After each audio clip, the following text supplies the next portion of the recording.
দাদাদের গর্বে 4.5+ জেনারেশনের রাফালে যুদ্ধবিমান শুটডাউন হয়েছে, আর এতে পাকিস্তানিরা ব্যবহার করেছে Chinese PL-15 long range air two air. अस्सलामुअलैकुम वीवर, बहुत ही ज्यादा इम्पोर्टेंट किस्म की वीडियो आप लोगों के साथ शेयर करने वाले हैं। हिंदुस्तान का गरूर खाक में मिल गया। राफेल जिस पर भारत को बहुत ही ज्यादा गरूर था, उसको पाकिस्तान ने बाय किए हुए चाइना से J-10C और JF-70 थंडर से तबाह कर दिया है। पाकिस्तान की तरह बांग्लादेश भी इन फाइटर जेट को बाय करने जा रहा है और बांग्लादेश की फिजाइया में भी ऐसे ताकतवर किस्म के फाइटर जेट शामिल होंगे। बहुत ही ज्यादा इंपॉर्टेंट वीडियो है। अभी तक आप लोगों ने हमारे चैनल को सब्सक्राइब नहीं किया हुआ, जल्दी से हमारे चैनल को सब्सक्राइब कर लीजिएगा। Without wasting the time video को स्टार्ट करते हैं। দাদাদের গর্বে 4.5+ জেনারেশনের রাফালে যুদ্ধবিমান শুটডাউন হয়েছে, আর এতে পাকিস্তানিরা ব্যবহার করেছে Chinese PL-15 long range air two air missile. আপনারা যারা ভাবেন চাইনিজ মালগুলো সব জাঙ্ক, তারা এটা থেকে শিক্ষা নিতে পারেন। যেহেতু এই মিসাইলের রেঞ্জ রাফালের মিটিওর মিসাইল থেকেও বেশি, ধারণা করা হচ্ছে বিয়ন্ড ভিজুয়াল ডিটেন্সেই PL-15 তার কাজ সেরেছে। তাই আপনি এটাকে সামরিক সরঞ্জাম যুদ্ধও বলতে পারেন। এতে ফ্রান্স চায়নার কাছে পরাজিত হয়েছে। রাফালের দামের বড় পতন ঘটেছে। চীন স্লিপিং ড্রাগন, তারা সারা বিশ্ব থেকেই ইন্টেলিজেন্স সংগ্রহ করে। ইরান কোন ড্রোন ফেলল সেটার তথ্য পায় চীন। ইউক্রেন যুদ্ধে ব্যবহার করা পশ্চিমা অস্ত্রের অনেক প্রযুক্তির তথ্য রাশিয়া চীনকে যে দেয়নি, সেটি কারো বিশ্বাস হবে না। চীন এসব তথ্য নিজেদের ডিফেন্সে ইন্টিগ্রেশন করে গেছে গোপনে। জাঙ্ক মাল ভাবার সুযোগই নেই। চীন যেহেতু ঘুমিয়ে আছে এবং সরাসরি যুদ্ধে জড়ায় না, এজন্য এই মুহূর্তে স্লিপিং ড্রাগন কথাটা মানায় চীনের সাথে।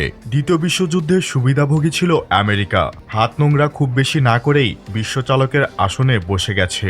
চীন ভবিষ্যতে সেরকম কিছু করবে না, সেটা জোর গলায় বলার সুযোগ নেই। পাকিস্তানে ভারতের অপারেশন প্রমাণ করে ভারত সুদূরপ্রসারী ভাবনায় চীন থেকে অনেক পিছিয়ে। PL-15 বেশ কয়েক বছর ধরে আলোচনার শীর্ষে রয়েছে।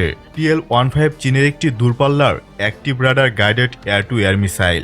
আধুনিক যুদ্ধবিমানগুলোর জন্য বিশেষভাবে ডিজাইন করা হয়েছে মিসাইলটি।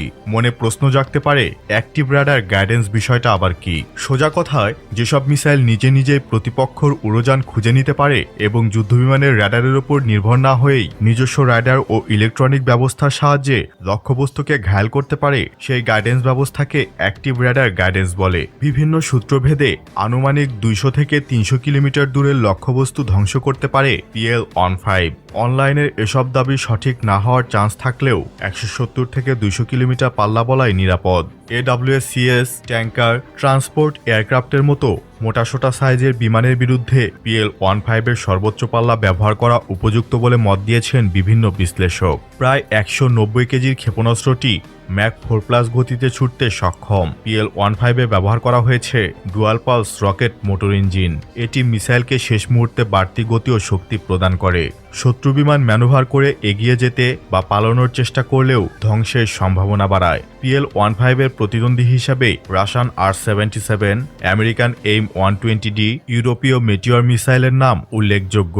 বাংলাদেশের আকাশ সীমা রক্ষায় J-10C এবং PL-15 একটি আদর্শ কম্বো প্যাকেজ হতে পারে। ইউরোপ আমেরিকান প্ল্যাটফর্ম বাস্তবিকভাবে অধিক পরিমাণে ক্রয়ের সামর্থ্য নেই আমাদের বিমানবাহিনীর মেরুদণ্ড হিসাবে J-10C নিঃসন্দেহে দারুণ হবে। আপনার কি মতামত জানিয়ে দেবেন নিচের কমেন্ট বক্সে।